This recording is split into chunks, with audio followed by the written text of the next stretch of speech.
श्रीदारिद्र्यदहन शिवस्तोत्रम् विश्वेश्वराय नरकार्णवतारणाय कर्णामृताय शशिशेखरधारणाय कर्पूरकान्तिधवलाय जटाधराय दारिद्र्यदुःखदहनाय नमः शिवाय गौरीप्रियाय रजनीशकलाधराय कालान्तकाय भुजगाधिपकङ्कणाय गङ्गाधराय गजराजविमर्दनाय दारिद्र्यदुःखदहनाय नमः शिवाय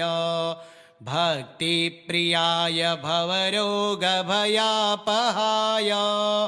उग्राय दुर्गभवसागरतारणाय ज्योतिर्मयाय गुणनामसुनृत्यकाय दारिद्र्यदुःखदहनाय नमः शिवाय चर्माम्बराय शवभस्मविलेपनाय भालेक्षणाय मणिकुण्डलमण्डिताय मञ्जीरपादयुगलाय जटाधराय दारिद्र्यदुःखदहनाय नमः शिवाय पञ्चाननाय फणिराजविभूषणाय हेमांशुकाय भुवनत्रयमण्डिताय आनन्दभूमिवरदाय तमोमयाय दारिद्र्यदुःखदहनाय नमः शिवाय भानुप्रियाय भवसागरतारणाय कालान्तकाय कमलासनपूजिताय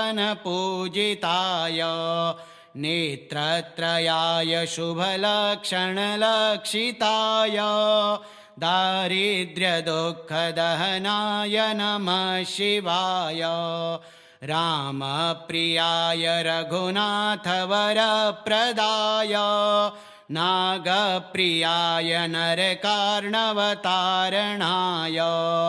पुण्येषु पुण्यभरिताय सुरार्चिताय दारिद्र्यदुःखदहनाय नमः शिवाय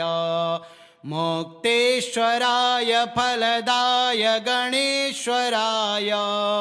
गीतप्रियाय वृषभेश्वरवाहनाय मातङ्गचर्मवसनाय महेश्वराय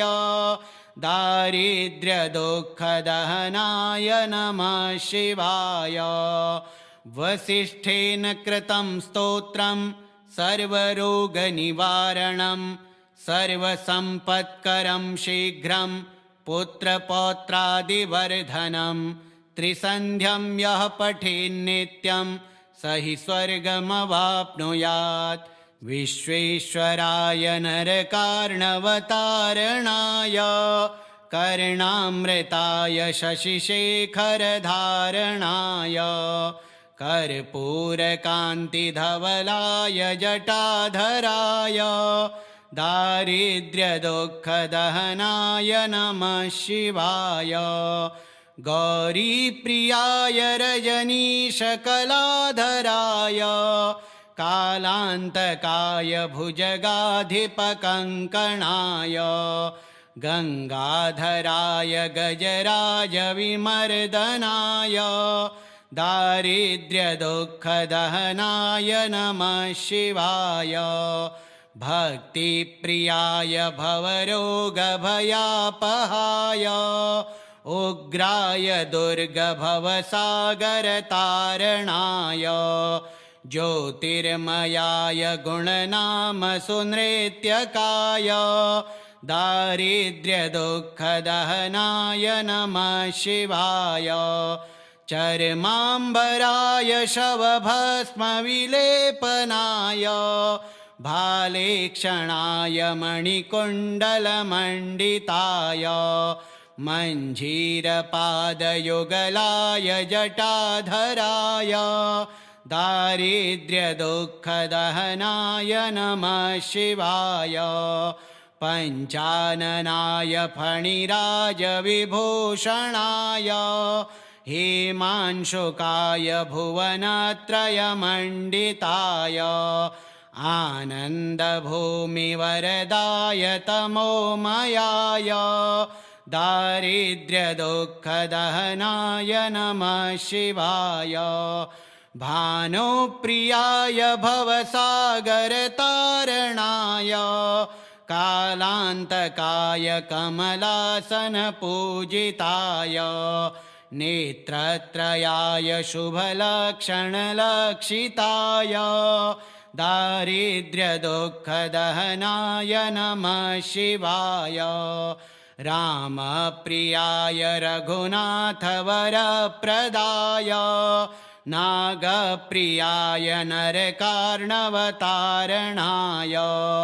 पुण्येषु पुण्यभरिताय सुरार्चिताय दारिद्र्यदुःखदहनाय नमः शिवाय मुक्तेश्वराय फलदाय गणेश्वराय गीतप्रियाय वृषभेश्वरवाहनाय मातङ्गचर्मवसनाय महेश्वराय दारिद्र्यदुःखदहनाय नमः शिवाय वसिष्ठेन कृतं स्तोत्रं सर्वरोगनिवारणं सर्वसम्पत्करं शीघ्रं पुत्रपौत्रादिवर्धनं त्रिसन्ध्यं यः पठेन्नित्यं स हि स्वर्गमवाप्नुयात् विश्वेश्वराय नरकार्णवतारणाय कर्णामृताय शशिशेखरधारणाय कर्पूरकान्तिधवलाय जटाधराय दारिद्र्यदुःखदहनाय नमः शिवाय गौरीप्रियाय रजनीशकलाधराय कालान्तकाय भुजगाधिपकङ्कणाय गङ्गाधराय गजराजविमर्दनाय दारिद्र्यदुःखदहनाय नमः शिवाय भक्तिप्रियाय भवरोगभयापहाय उग्राय दुर्गभवसागरतारणाय ज्योतिर्मयाय गुणनामसुनृत्यकाय दारिद्र्यदुःखदहनाय नमः शिवाय चर्माम्बराय शवभस्मविलेपनाय भालेक्षणाय मणिकुण्डलमण्डिताय मञ्जीरपादयुगलाय जटाधराय दारिद्र्यदुःखदहनाय नमः शिवाय पञ्चाननाय फणिराजविभूषणाय हेमांशुकाय भुवनत्रयमण्डिताय आनन्दभूमिवरदाय तमोमयाय दारिद्र्यदुःखदहनाय नमः शिवाय भानुप्रियाय भवसागरतारणाय कालान्तकाय कमलासनपूजिताय नेत्रत्रयाय शुभलक्षणलक्षिताय दारिद्र्यदुःखदहनाय नमः शिवाय रामप्रियाय रघुनाथवरप्रदाय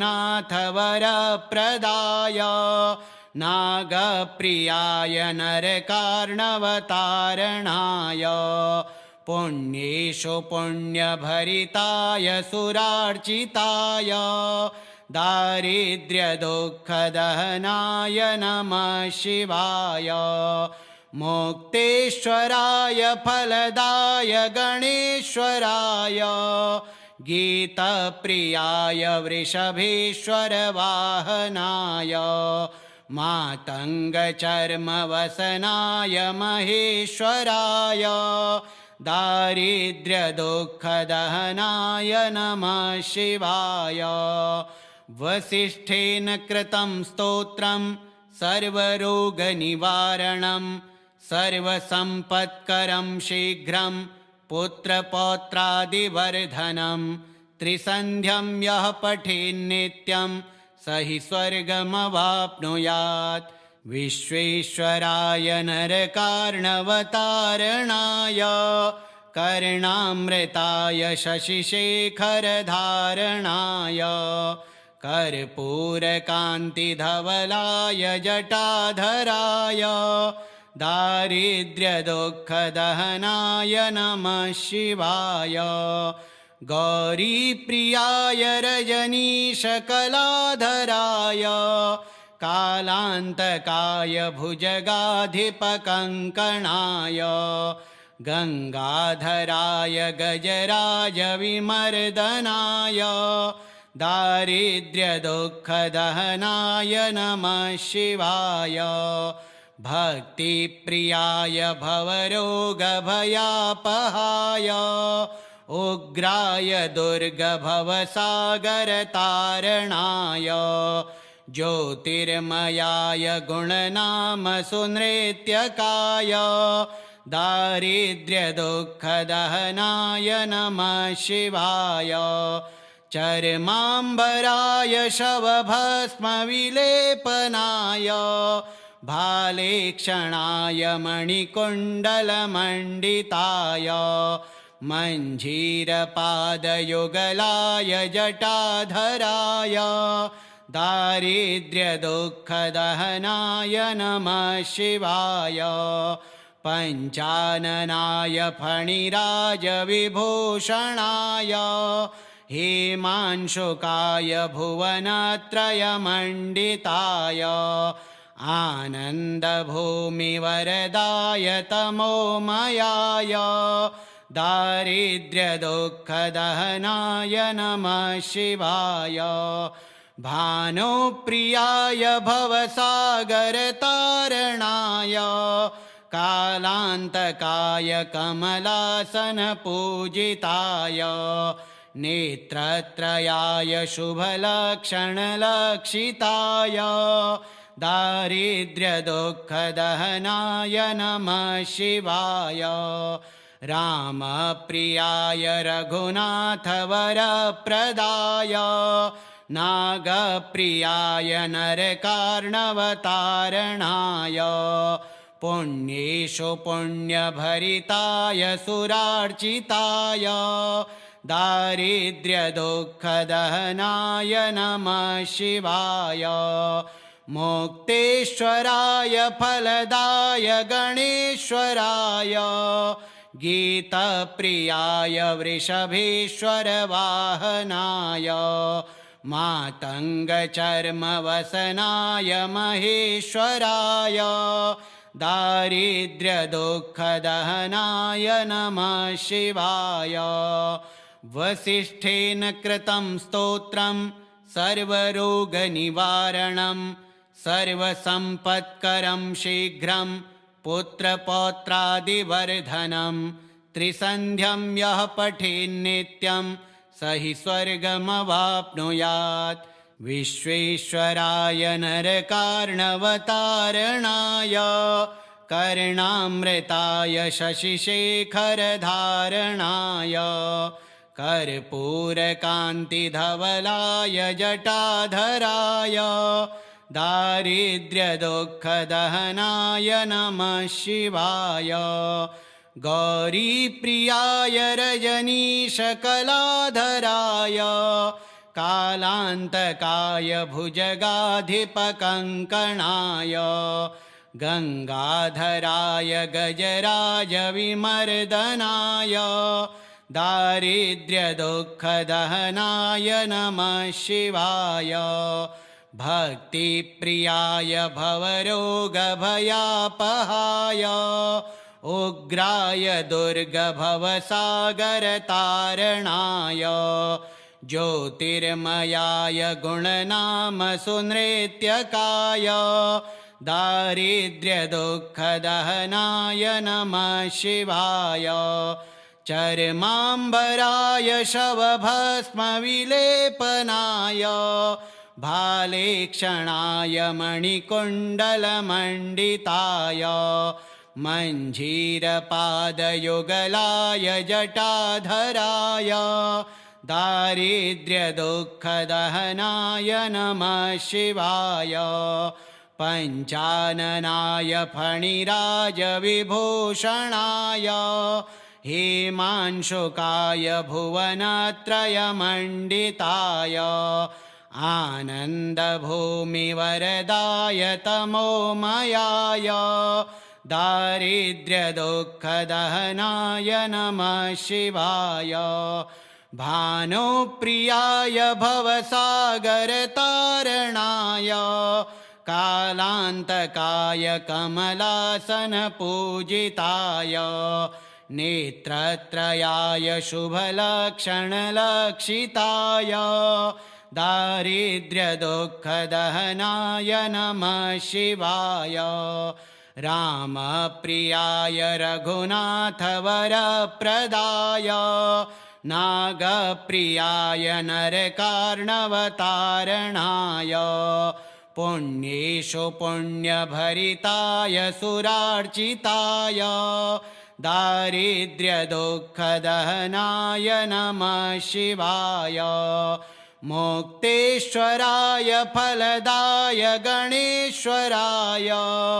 गीतप्रियाय वृषभेश्वरवाहनाय मातङ्गचर्मवसनाय महेश्वराय दारिद्र्यदुःखदहनाय नमः शिवाय वसिष्ठेन कृतं स्तोत्रं सर्वरोगनिवारणं सर्वसम्पत्करं शीघ्रं पुत्रपौत्रादिवर्धनं त्रिसन्ध्यं यः पठेन्नित्यं स हि स्वर्गमवाप्नुयात् विश्वेश्वराय नरकार्णवतारणाय कर्णामृताय शशिशेखरधारणाय कर्पूरकान्तिधवलाय जटाधराय दारिद्र्यदुःखदहनाय नमः शिवाय गौरीप्रियाय रजनीशकलाधराय कालान्तकाय भुजगाधिपकङ्कणाय गङ्गाधराय गजराजविमर्दनाय दारिद्र्यदुःखदहनाय नमः शिवाय भक्तिप्रियाय भवरोगभयापहाय उग्राय दुर्गभवसागरतारणाय ज्योतिर्मयाय गुणनामसुनृत्यकाय दारिद्र्यदुःखदहनाय नमः शिवाय चर्माम्बराय शवभस्मविलेपनाय भालेक्षणाय मणिकुण्डलमण्डिताय मञ्जीरपादयुगलाय जटाधराय दारिद्र्यदुःखदहनाय नमः शिवाय पञ्चाननाय फणिराजविभूषणाय हेमांशुकाय भुवनत्रयमण्डिताय आनन्दभूमिवरदाय तमोमयाय दारिद्र्यदुःखदहनाय नमः शिवाय भानुप्रियाय भवसागरतारणाय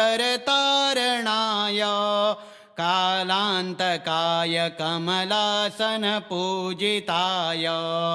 नेत्रत्रयाय शुभलक्षणलक्षिताय दारिद्र्यदुःखदहनाय नमः शिवाय रामप्रियाय रघुनाथवरप्रदाय नागप्रियाय नरकार्णवतारणाय पुण्येषु पुण्यभरिताय सुरार्चिताय दारिद्र्यदुःखदहनाय नमः शिवाय मुक्तेश्वराय फलदाय गणेश्वराय गीतप्रियाय वृषभेश्वरवाहनाय मातङ्गचर्मवसनाय महेश्वराय दारिद्र्यदुःखदहनाय नमः शिवाय वसिष्ठेन कृतं स्तोत्रं सर्वरोगनिवारणं सर्वसम्पत्करं शीघ्रं पुत्रपौत्रादिवर्धनं त्रिसन्ध्यं यः पठेन्नित्यं स हि स्वर्गमवाप्नुयात् विश्वेश्वराय नरकार्णवतारणाय कर्णामृताय शशिशेखरधारणाय कर्पूरकान्तिधवलाय जटाधराय दारिद्र्यदुःखदहनाय नमः शिवाय गौरीप्रियाय रजनीशकलाधराय कालान्तकाय भुजगाधिपकङ्कणाय गङ्गाधराय गजराजविमर्दनाय दारिद्र्यदुःखदहनाय नमः शिवाय भक्तिप्रियाय भवरोगभयापहाय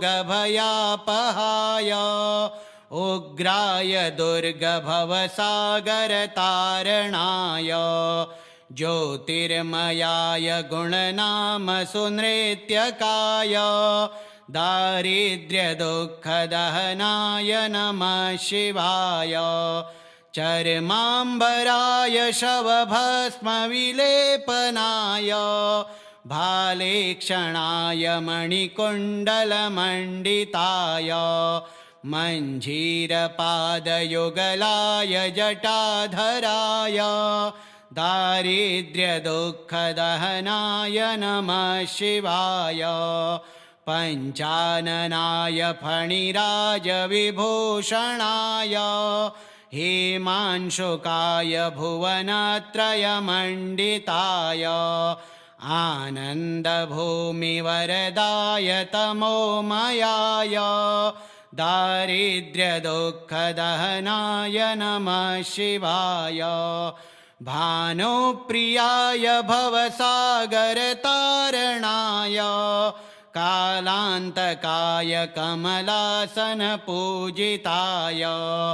नेत्रत्रयाय शुभलक्षणलक्षिताय दारिद्र्यदुःखदहनाय नमः शिवाय रामप्रियाय रघुनाथवरप्रदाय नागप्रियाय नरकार्णवतारणाय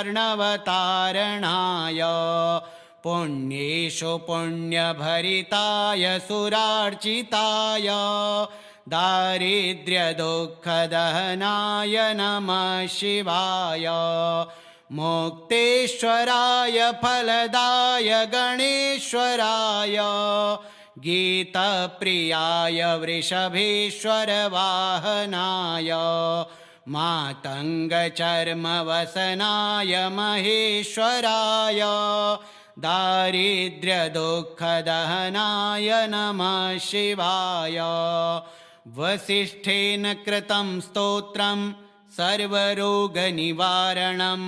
सर्वसम्पत्करं शीघ्रं पुत्रपौत्रादिवर्धनं त्रिसन्ध्यं यः पठेन्नित्यं स हि स्वर्गमवाप्नुयात् विश्वेश्वराय नरकार्णवतारणाय कर्णामृताय शशिशेखरधारणाय कर्पूरकान्तिधवलाय जटाधराय दारिद्र्यदुःखदहनाय नमः शिवाय गौरीप्रियाय रजनीशकलाधराय कालान्तकाय भुजगाधिपकङ्कणाय गङ्गाधराय गजराज विमर्दनाय दारिद्र्यदुःखदहनाय नमः शिवाय भक्तिप्रियाय भवरोगभयापहाय उग्राय दुर्गभवसागरतारणाय ज्योतिर्मयाय गुणनामसुनृत्यकाय दारिद्र्यदुःखदहनाय नमः शिवाय चर्माम्बराय शवभस्मविलेपनाय भालेक्षणाय मणिकुण्डलमण्डिताय मञ्जीरपादयुगलाय